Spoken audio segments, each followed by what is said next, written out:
Hello. Thursday, the 14th of November is World Diabetes Day, and this is a cause that is very close to my heart as my daughter has type 1 diabetes.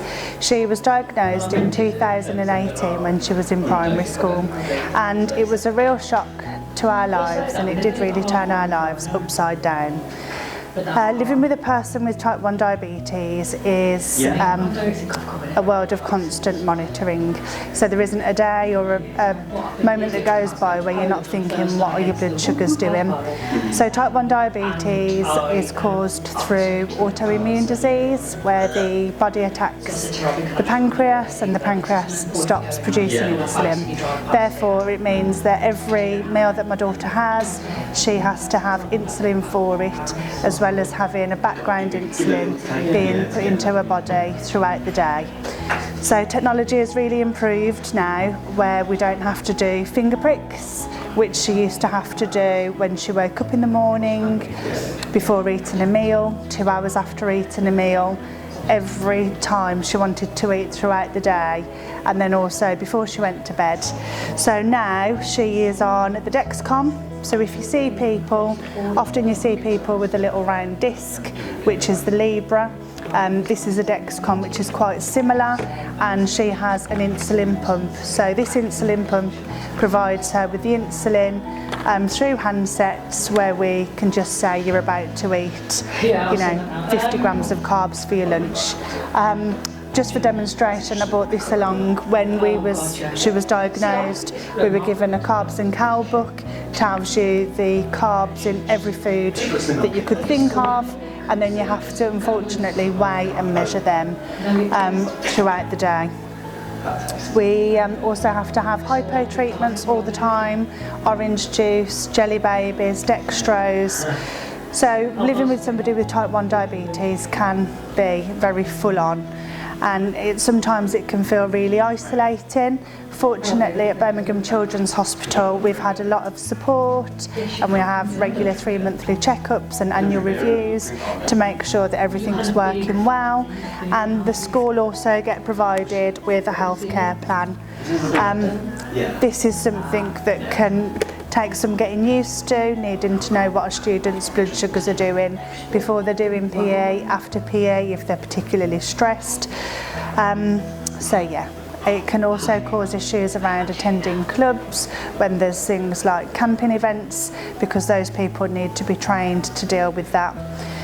So the reason really why I wanted to do this as your president was to let you know that as a student, life can be quite tricky anyway.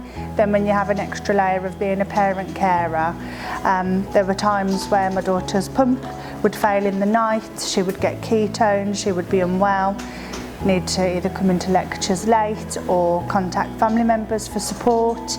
So I just want you to know that if you are caring for somebody with diabetes, type 1 or type 2, or that you have somebody else that has a long-term health condition that isn't going to improve, I'm here for you. I'm sure there is a community of people out there that are in the same position, and the Students' Union can help support you with anything to do with university life related.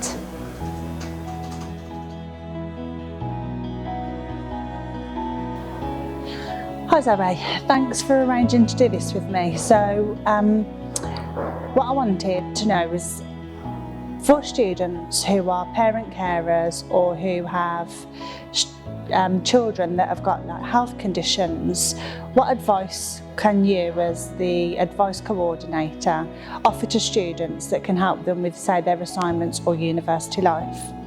Yes, so what I've got here is I've actually got a leaflet that outlines a lot of the support that we offer on this page. But what I would recommend is if you go over to our website, which is newmansu.org, and if you click on the advice section and you go to Advice Hub, there are 2 things that I'd recommend that can support you through this.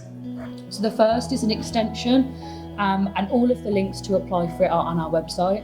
An extension can offer you up to 15 working days, so about 3 weeks.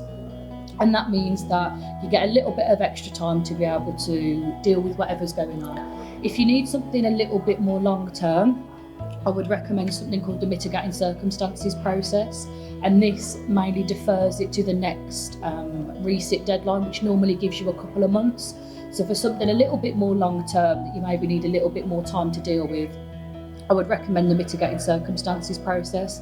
Again, all of the information is on our website of how you can apply for it, the forms on there, and you need to do this within 28 days of the academic deadline happening. In terms of other support, I would always go to Student Success above the library across the bridge.